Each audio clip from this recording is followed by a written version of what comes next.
It is shocking. And I know that you're not the only one whose God has been slightly damaged by reading my book. A lot of my friends, my best friends actually, many of them, became radicalized by reading what were undoubtedly the best books to read. No question about it. If you wanted to know how the world works, how propaganda works, and what the American government was really up to, and it is difficult to say what I'm saying. It is very difficult, and I must say that I took a long time deciding to write my book. I mean, why on earth have I been like 20 years writing this book? It wasn't because I was busy writing. I had the idea of the book around the turn of the century, and I just didn't dare. I just didn't dare write it. I just thought, you can't do this. Heresy. It's heresy. Chris, you'll get into big trouble. Nobody's going to like you. And I was very well aware of something in many ways more important, which is this: nobody ever wins an argument with Noam Chomsky. You can't do it. You just, if you tussle with Noam, he will win. And it's been the same with this book. I'm sure many of Chomsky's supporters consider that he has already dismissed my book effectively. In fact, I asked my publishers, Yale, to put his review of my book at the very heading of all the different, mostly I will say, positive responses.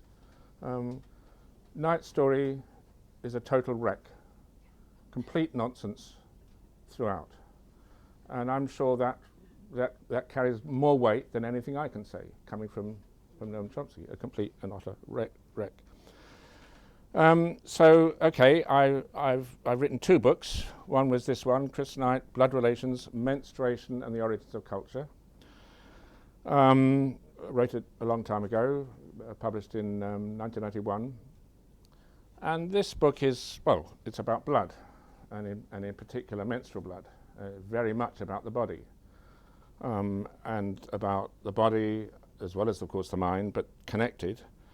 In this book, there's a lot of stuff about biology, about sex, about gender, and of course, as everyone knows who's read the book, an element of women's solidarity, matriarchy even, as factors in giving rise to human culture and making us the species we are. So, okay, the body. I haven't got a copy of the other book. It seems to have vanished from the table. But anyway, the book, it doesn't matter, sorry. But Decoding Chomsky is like, it couldn't be more different. Body over here, mind over there.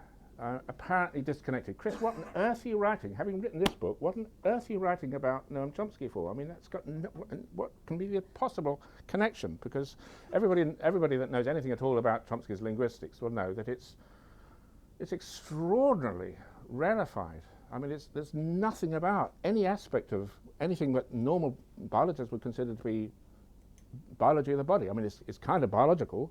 He argues that language is an organ, but if it's biology, it's not as we know it.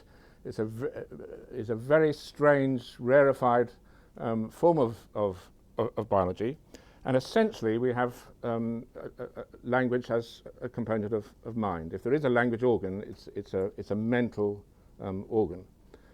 So, okay, mind and body. And why did I write the book? It's because, having written this one, I realized that I needed to move on from the topics I was discussing in Blood Relations to the most difficult topic of all. And anyone that's interested in what it means to be human, you just can't leave out the fact that we speak, we talk. It's an amazing fact. And language is utterly unlike any other communication system in the natural world. It's on another level. Nothing remotely like it is to be found, among bees and whales and dolphins. They have wonderful communication systems, but language, no. And the reason why I kind of didn't dare get onto language was because I knew that I needed to get familiar with linguistics, and in particular with the linguistics of Noam Chomsky. And I had this problem, that every time I opened a book, syntactic structures, aspects of the theory of syntax, government and binding, the minimalist program, you try to read those books, and I thought at first, it's just, Chris, you're stupid. I mean, it's like you're not a nuclear physicist. Why should you understand nuclear physics? I'm not a linguist, and why should I understand all this stuff? But it was just completely incomprehensible to my poor brain. And of course, the Chomskyans will say, yes, Chris, that's very unfortunate. You don't understand a thing. Your brain's, maybe got some defect. And it wasn't for quite a long time. It was a long time before I began to realize that what looked like incomprehensible nonsense really was incomprehensible nonsense. It took a long time. And then I had this other problem. Well, if it is incomprehensible nonsense, why is it so prestigious? How is it that incomprehensible nonsense was sponsored, funded, elevated to the point where it became the most influential school of linguistics? It was a huge puzzle for me, a really difficult puzzle. And eventually I decided I better write this book. And another connection, I suppose, maybe a more solid connection between this book and my latest one is about mythology. When I was here in the 70s, doing my first diploma in anthropology, I was essentially interested in mythology, and my PhD was a reanalysis of Claude Lévi-Strauss's Mythologique. And those of you who've been coming to RAG recently will know that I give talks about Jack and the Beanstalk and Cinderella and Little Red Riding Hood, as well as more complex myths like the Wives of the Sun and the Moon. And one of the things I realized about mythology is that every complicated myth is there as an attempt by some people to resolve very, very difficult conflicts and contradictions. If you didn't have conflict and contradiction, you wouldn't get these complex myths. And it gradually dawned on me that Noam Chomsky is a mythical figure. He's got mythical status. Just please, listen to Chomsky's supporters who describe him as the Galileo of our age, the Einstein, the Darwin. I mean, there's no words too positive to describe the scientific stature of Noam Chomsky. And of course, when you have an anarchist and a dissident being sponsored to that extent and given honorary degrees by so many different universities and sponsored by the US military and all the corporations, and I don't know, there has to be something strange happening. It is myth in some sense, and you need to work out what were the contradictions which generated that particular myth. And of course, what I think is that my book is an attempt to decode the myth of the 20th century. In other words, mythology isn't something you find among tribal peoples. Jack and the Beanstalk, apparently a story from Cornwall and various other myths and stuff. I mean, we in the West today have our myths, and in a way, the dominant myths are those which became stabilized in the aftermath of the Second World War.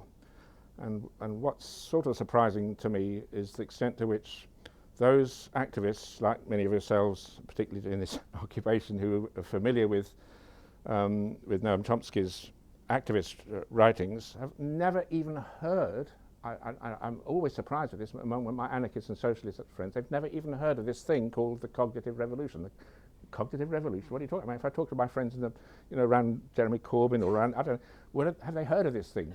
Well, the cognitive revolution was only the most important intellectual paradigm change of the 20th century, and it, as Les has been explaining, it radically shifted what in archaeology, in anthropology, in linguistics, in psychology, in social psychology. Suddenly, everything started shifting round. And in my library, at my home, you've got so many books about the prehistory of mind, the ascent of mind, the modular mind, the books about the mind. And of course, as soon as you start talking about mind, can you see what's happening? If you talk about the mind, well, everyone's got a mind, and somehow it becomes rarefied, and you don't need to talk about women, for example. You don't need to talk about biology. Somehow mind, everything's about the mind. It's a huge, huge shift that the mind is more important than matter. And the cognitive revolution developed that idea, and developed, of course, the idea that the mind is modular, that the mind is made up of modules, rather as in a computer. You have a module for this, a module for that, a module for that, for the other. And that idea is extraordinarily prevalent to this time. Now, again, when I started, I was saying I'm sorry, and it is difficult, and it is kind of sad and tragic, because, like Les, I love Noam Chomsky, and when I say that, people say, Chris, you can't. You've written a book, attacking him. But on the other hand, it's just true. I mean, I'm watching the television, I'm seeing some horrible missile strike on a drone strike on a wedding party in Afghanistan, or maybe the Israelis are using American-made weapons to bomb Gaza or something, and I'm feeling very depressed. And then, oh, thank goodness for that. They've invited Noam onto the screen. And there's Noam Chomsky, and he says it like it is. And he speaks loud and clear. And there's no pussyfooting around on the one hand, on the other. He calls a criminal a criminal. He calls a war crime a war crime, and he nails his own government. And he does it like nobody else does. All the other academics will waffle around and caveats and adjustments. Noam Chomsky doesn't do that. He just says it straight. And of course, you can't help admiring that courage and steadfastness and perseverance. And of course, on the left, among activists, who cares about something called syntactic structure in a sentence? I mean, what's the point of worrying about it all? And as I say, no one, most people don't even care about this thing called the cognitive revolution, even though, as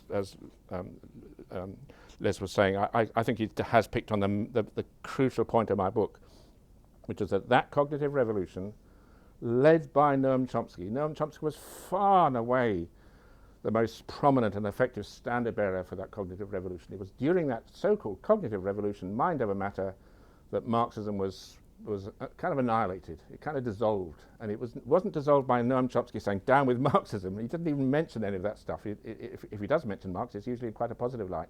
But what happened was that the premises of Marxism, the idea that, as Les was saying, that you just can't you can't pull apart theory over here and practice over there. And you can't have one rule for science and another for life. That's already a lie. Marxism tried to put things together, tried to link theory and practice, and of course argued that of course ideas are important, but where do the ideas come from? And the ideas, of course, are generated by the ways in which we live. And practice is ultimately primary. If you want to change the world, don't try to fiddle around with people's ideas. Start getting active, occupy something like you're doing here.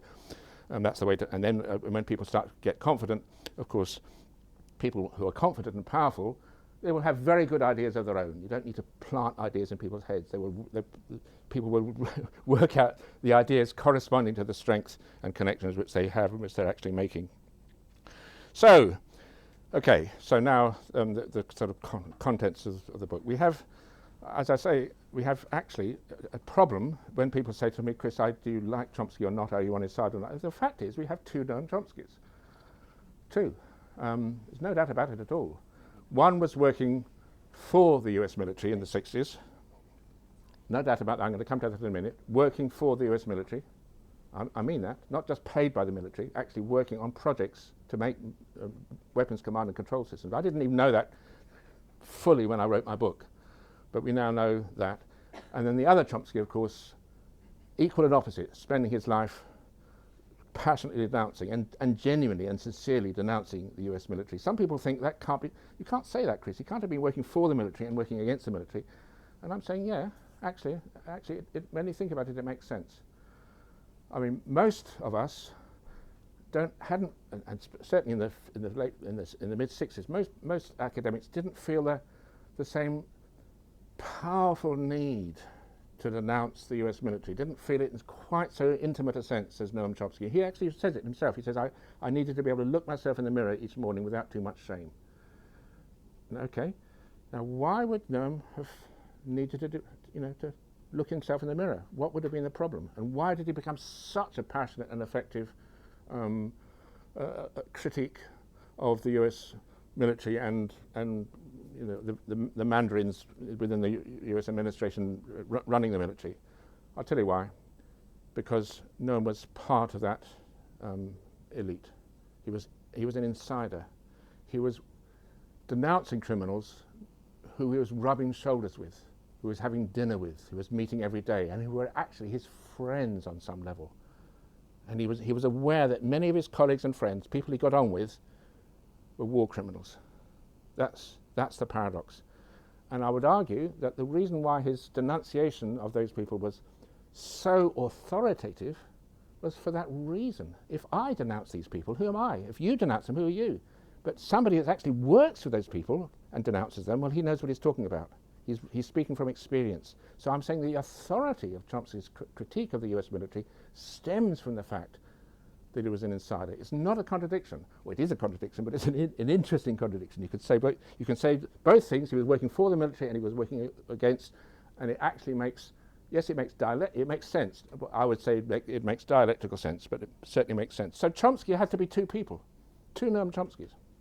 Now you might think, Chris, you can't be saying that. Yeah, I am saying that. Chomsky says it himself.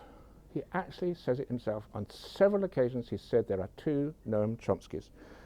So ask him about the link between Chomsky the activist and Chomsky the linguist, the scientist, and he said the link is almost non-existent. And then I'll quote this: there is a kind of loose abstract connection in the background, but if you look for practical connections, they're non-existent. I do the same things if I was an algebraic pathologist and somebody could have the same linguistic views as I do and be a fascist or a Stalinist. There'd be no contradiction. So just ships passing in the night, science over there, activism over there, in the same person. On another occasion, an interviewer jokingly asked him about the two different Noam Chomskys. There's this famous person, Noam Chomsky, two different incarnations. And the interviewer said, Noam, what do they say to one another when they meet? Chomsky's reply was immediate. There is no connection, apart from some very tenuous relations at an abstract level.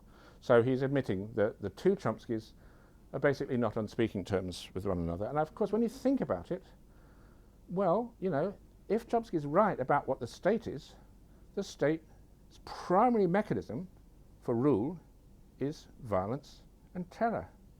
And if you're on the other side of that violence and terror, is language going to work?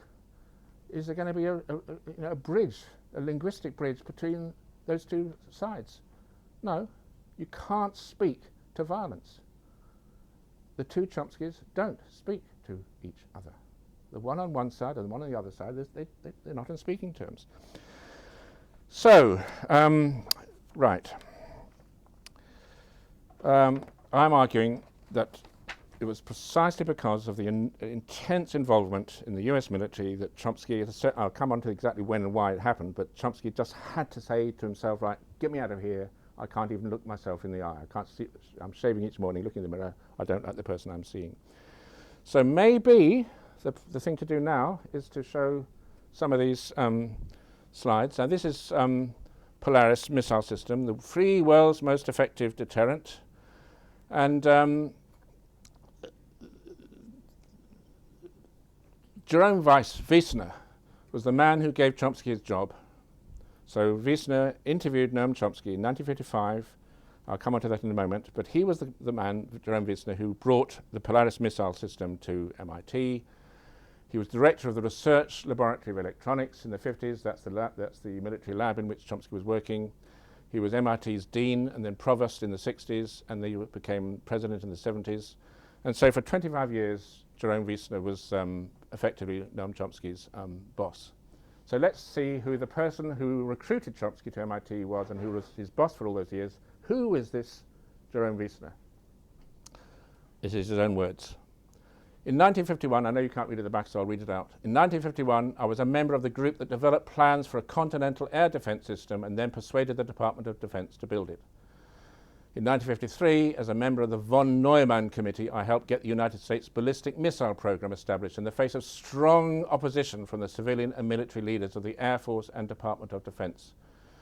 In 1954, I helped invent and promote the Distant Early Warning Line, which provided essential warning against possible bomber attacks for both the Strategic Air Command and the Air Defense Command. I was also a proponent of the Polaris missile system, the ballistic missile early warning system, and the satellite reconnaissance systems.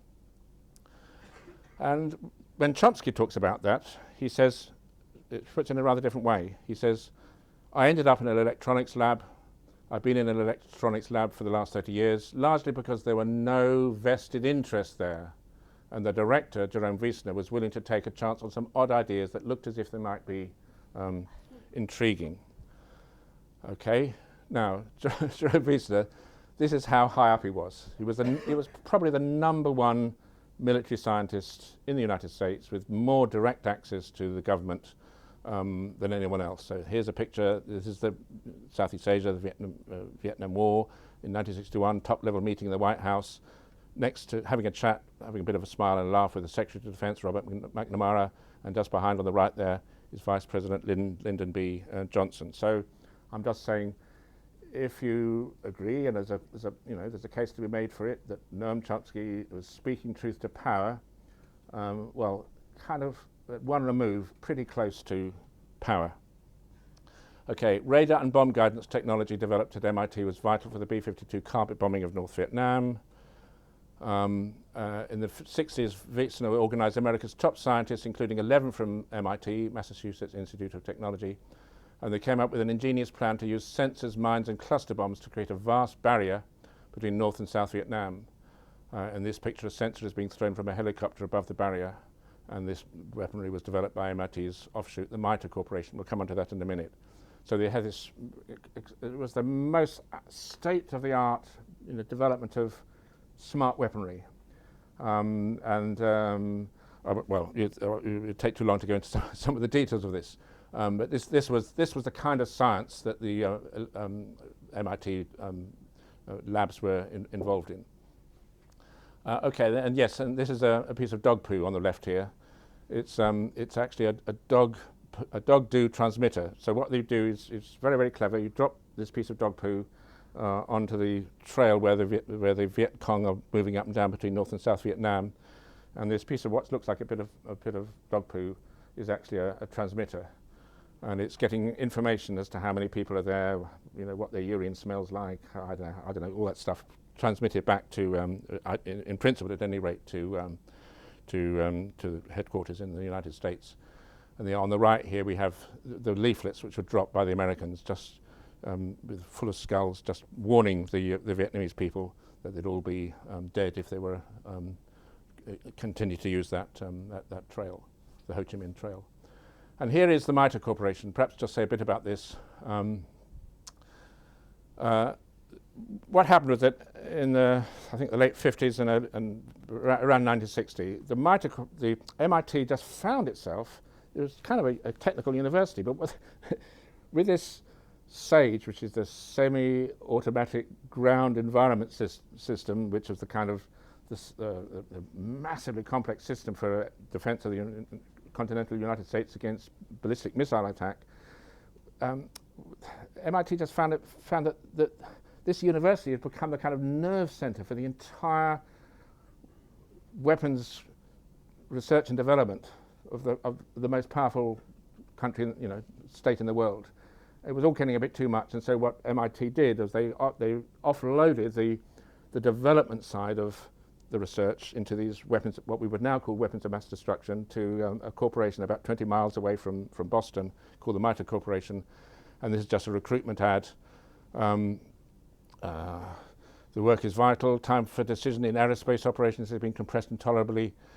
The need for great quantities of information electronically transmitted. This is the challenge of command and control, the work of men at MITRE. Anyway, and then there's a picture of MITRE over on the right-hand side. And this is what was happening in the early 60s. So semi-automatic ground environment control room, MITRE's first project for air defense against Soviet bombers.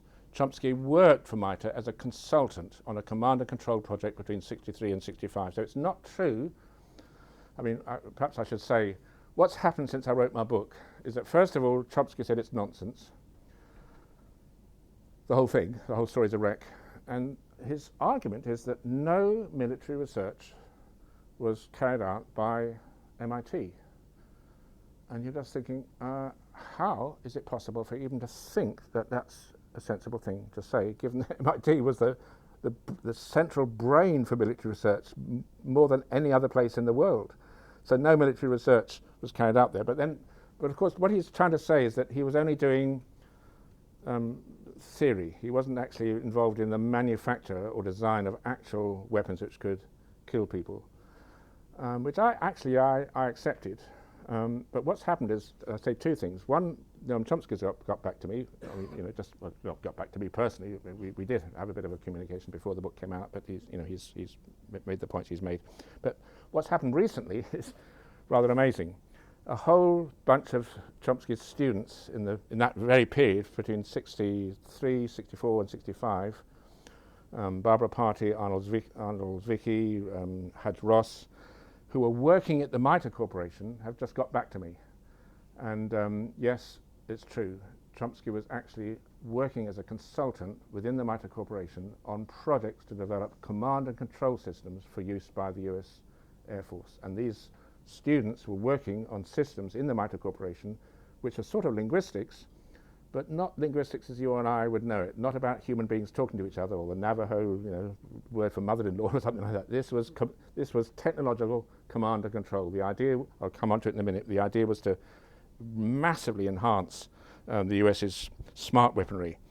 And of course, we have all these, just to prove really that there was, if there wasn't any military research being conducted at MIT, what on earth were those students doing? I mean, why were they having more research at MIT? I mean, huge occupations and demonstrations by the students. We saw a video before this evening started.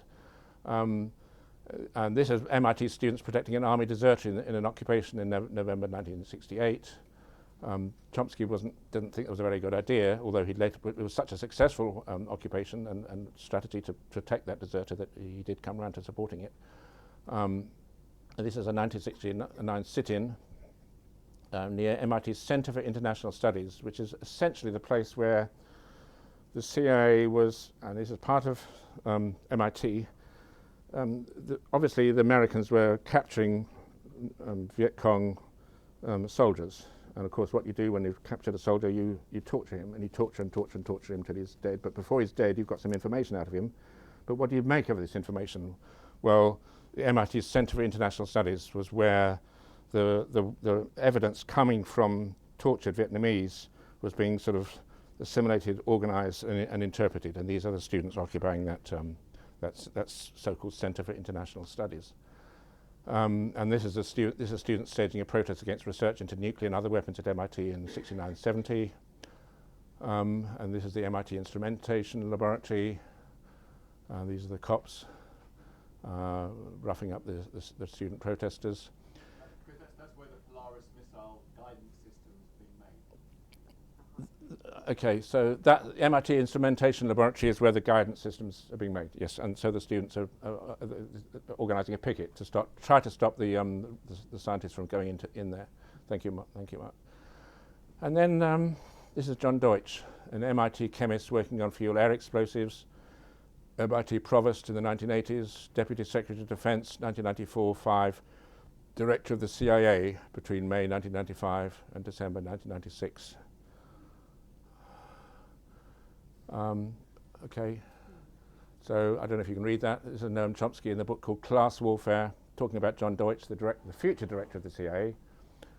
We were actually friends, says Chomsky, and got along fine, although we disagreed on about as many things as two human beings can disagree about. I liked him. Or again, when he heard that his friend had been made director of the CIA, this is again Noam Chomsky. He has more honesty and integrity than anyone I've ever met in academic life or any other life. If somebody's got to be running the CIA, I'm glad it's him. So can you see what I mean? It's like anyone who knows Chomsky, he was describing the CIA as like criminals with their hands dripping in blood, and he's a friend of one of them. So can you see? It sounds like a contradiction, but I'm arguing no. It actually makes mythological sense. You've got an intense contradiction, and out of contradiction comes all kinds of interesting stuff.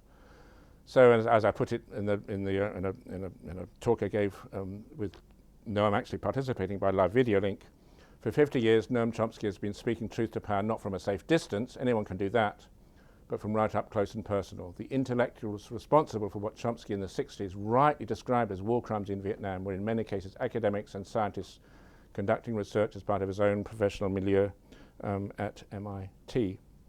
So, okay, I'm not sure what to do. Do you want a bit more of this? Shall we stop now? Or, I mean, I can give lots of quotes from these students of all kinds of chapter and verse of what I've just said.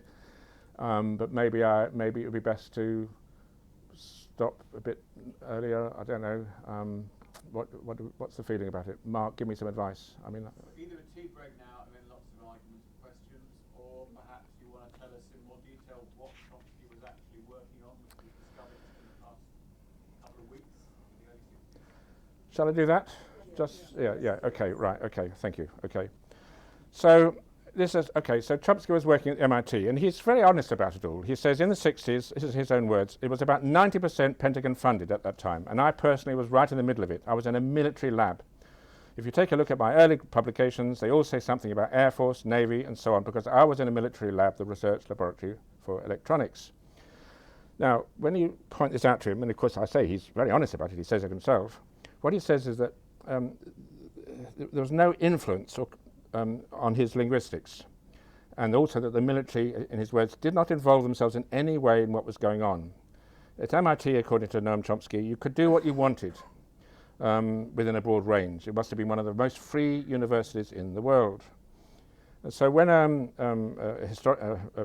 Howard Gardner, a historian of the cognitive revolution, a psychologist, he asked Noam about the fact that the military were hoping to get some practical use from his linguistics.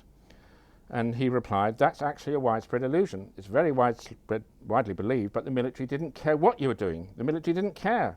The Pentagon happens to be a natural way of funding electronics-based research and development. So he's arguing that what happened was that because the members of Congress probably didn't want to spend taxpayers' money on anything useful, but they would pay taxpayers' money on defense, what you did was you pretended to the Pentagon that your interesting, useful, value to humanity research had some defense military application and tricked them maybe into providing the money. And there's, of course, there's an element of truth in that. And there's certainly an element of truth in the fact that direct military interference in your lab wouldn't have been very likely. I mean, one of the points, of course, is that Wiesner himself, running the lab, was high up in the whole system of military commanders you could get anyway, and he obviously had a direct influence. But also, of course, the American government knew, and the Pentagon knew, that if you want brilliant, original insights into how to make smart weapons to come out of a lab, you don't interfere too much. You give them a feeling that they're creative people and they can do what you like.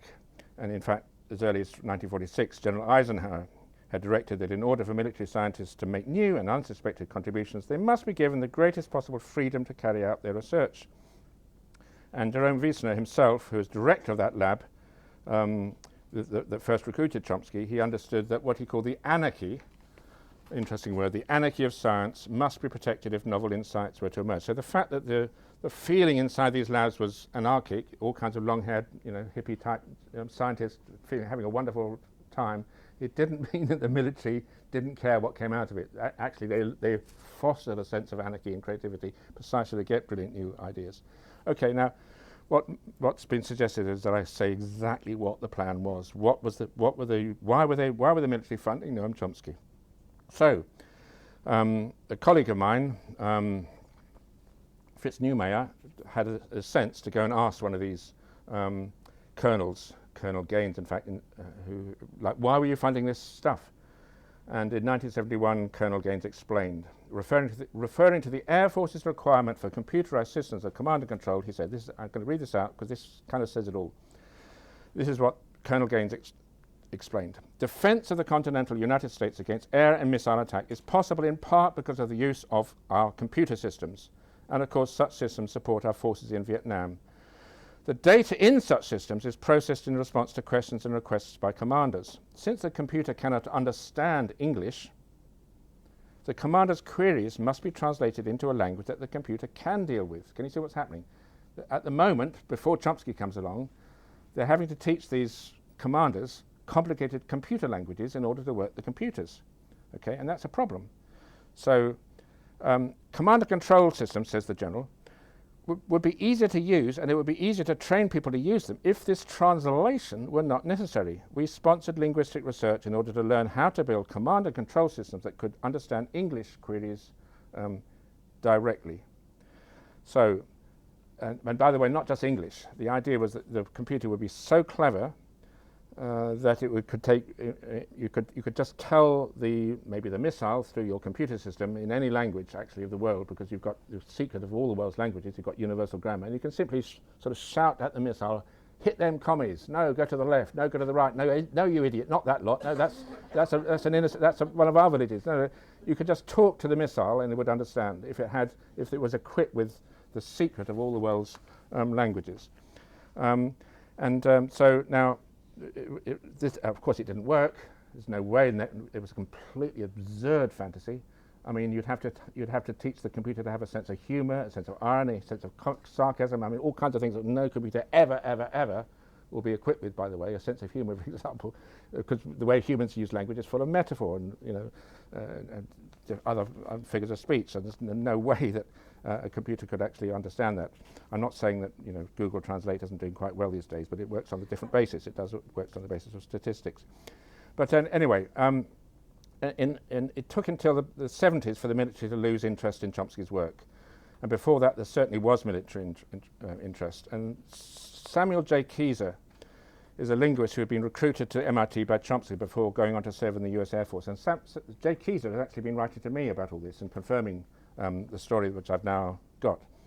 He's must be a bit older than me, I think, but he's still active. So Keyser describes how scientists at an offshoot at the MITRE Corporation, this offshoot of MIT, had begun to program a computer in accordance with Chomsky's theories. And in the article in '64 expressed the hope that such a machine might eventually be endowed with the ability to recognize instructions imparted to it in perfectly ordinary English, thereby eliminating the necessity for highly specialized languages that intervene between a man and a computer. And most people have probably heard of the most famous sentence in all linguistic theory, which is "colorless green ideas sleep furiously." But actually, Keyser was illustrating his argument with quite different sentences, actually, like "the bomber the fighter attacked landed safely," or "the bomber the fighter the radar spotted attacked landed safely." So the poor machine's got to sort of work out the syntax of that machine in order to understand what the message is. And then Keyser again in '68 makes things still more clear. The most ambitious effort to construct an operating grammar is being made by a group at MITRE concerned with English-like communication in command and control computer systems. It is no accident that Noam Chomsky, the major theorist in all of American linguistics, is located at MIT. And this MITRE group, and by the way, this MITRE group was actually part of developing these weapons of mass destruction, not just doing abstract research into principles. This MITRE group was led by Donald Walker, who explained that the linguistic concepts on which this work is based are due to Noam Chomsky. Move on a little bit. One of Chomsky's students who's been communicating with me in the last few weeks, Barbara Party, was working at MITRE, and she's told me that Donald Walker convinced the military to hire her and other students on the basis that, quote, that in the event of a nuclear war, the generals would be underground with some computers trying to manage things. And it would be probably easier to teach computers to understand English than to teach the generals to program computers. For a while, she carries on in a different email, the Air Force was convinced that supporting pure research in generative grammar was a national priority. And we all tried to convince ourselves that taking Air Force money for such purposes was consistent with our consciences, possibly even a benign subversion of the military-industrial complex. Which, of course, reminds me of another professor, Professor Jonathan King's comments about the level of self-delusion among MIT students in the 80s. And he writes, there were hundreds and hundreds of physics and engineering graduate students working on these weapons who never said a word, not a word. So you'd go and have a seminar on the issue they're just working on. They're working on the hydrodynamics of an elongated object passing through a D-loop fluid at high speed. Well, isn't that a missile? No, I'm just working on the basic principle. Nobody works on weapons think I'll stop there. I would say as you're absolutely right. It goes way, way, way beyond Noam Chomsky. It's just that Noam Chomsky is an extreme example of something that all of us are sort of victims of or part of. So, I mean, I would put it this way. I would say that all of us, under capitalism, we have to make ends meet. We have to, get some money. And you're working for a bank, you're working for whoever it is, but you're probably a bit worried that possibly it's not the most ethical thing you're doing, given the impact of whatever job you've got. But while you're doing that, and it's probably pretty evil what you're doing because it's under capitalism, I'm the same. We've all got to hold our heads high. We get up in the morning. We've got to look ourselves in the mirror and think, Chris, you're doing a good job. I mean, I'm very, very, very lucky. I've never had to work for a corporation or defence contractors. I've been working for universities or schools all my life.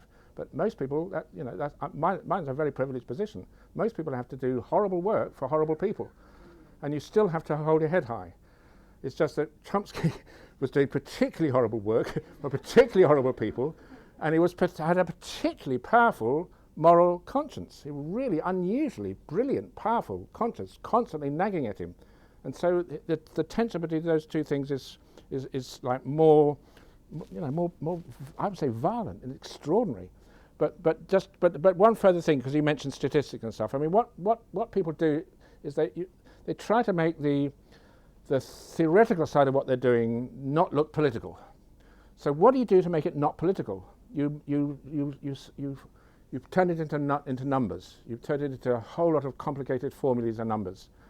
And what Chomsky had to do to make the work he was doing for the military not political. How can he do that? I mean, you're killing people. But how do you make the work? How do you make language not political? Given that language is kind of the most political thing there is. I mean, it's how we communicate. It's intrinsically social. So in order to make the linguistics not political, because had it been political, it would have been very horrible kind of politics working for the military, wouldn't it? It would be extraordinarily ugly politics if it had been political. It would have been like, torture, interrogation techniques. You feel horrified at what kind of politics that linguistics would have been if it was political. So in order to make it absolutely non-political, he had to sanitize language, cleanse it of not just politics, but of anything even social. And so it was that he described language as not social. Language, according to Chomsky, is not part of the social brain. It is not social. How can it not be social? Isn't language for talking to people? No, says Chomsky. It's for computing. Inside your head. Inside the head of every child is a digital computer. And one of those modules in the computer is the language module.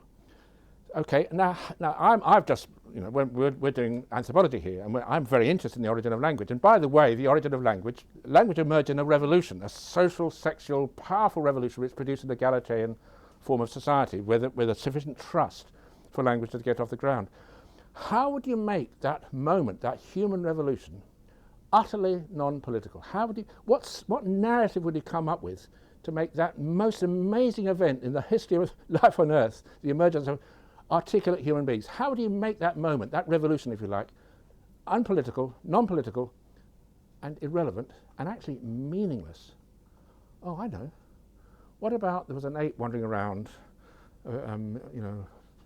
50,000 years ago, and it was all on its own, and there happened to be a cosmic ray shower, and the radiation from the cosmic ray shower caused a mutation, and instantly that installed a language organ in the individual's brain, and thereupon it began talking to itself. I mean, that would do, wouldn't it? That would be about I can't think of a more idiotic, absurd, irrelevant theory of the origin of language. Can you? It's 2001: A Space Odyssey. Yeah. That is, and it's not just, some people think, oh, Chris, you're taking him out of context. No. He comes to that same story again and again and again. Language emerged from no precursor. You didn't even have the build-up towards language. You had just kind of ape creature walking on two legs who had no language, and then suddenly, as a result of one mutation, yes, of course. If it's got any meaning, it's a creationist meaning. But actually, I think it's worse. It's worse than anything. I brought up a Catholic. I read the Bible. That's got some meaning.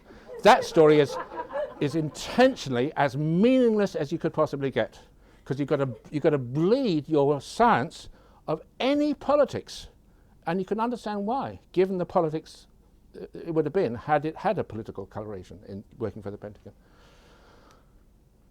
And then, of course, there's all the other stuff about how academics just have to. We're told it's professionalism. You must never practice what you preach. You can talk, but don't, about the bad treatment of cleaners or something, but go on a picket line with cleaners. No, that's not professional. You're mixing things up. You're uniting your theory with your practice. No, that's wrong. That's not even professional. The idea of being professional is that you have a life as an academic and you talk stuff, and what you do elsewhere in your real life, is a completely separate matter. And that's become so part of the culture that we actually think it's moral. We actually think that is the professional way to behave. Don't connect your theory with your practice. It's become deep part of the culture. I'm not blaming Noam Chomsky for that, by the way. I'm saying that there are deep reasons why that was needed, to divorce theory from practice. I am saying that the moment when that really became respectable and prevalent was the cognitive revolution, and I am saying that the standard bearer for the cognitive revolution and the moral example of that disjunct, because nobody can doubt the morality of Noam Chomsky. The moral example was Noam Chomsky. He set a standard for us all. Science over here, theory over there. Science over there, practice over here. Make sure the two aren't speaking to each other. And if it's all right for Noam Chomsky, it should be all right for all of us. No, I don't think so. Okay.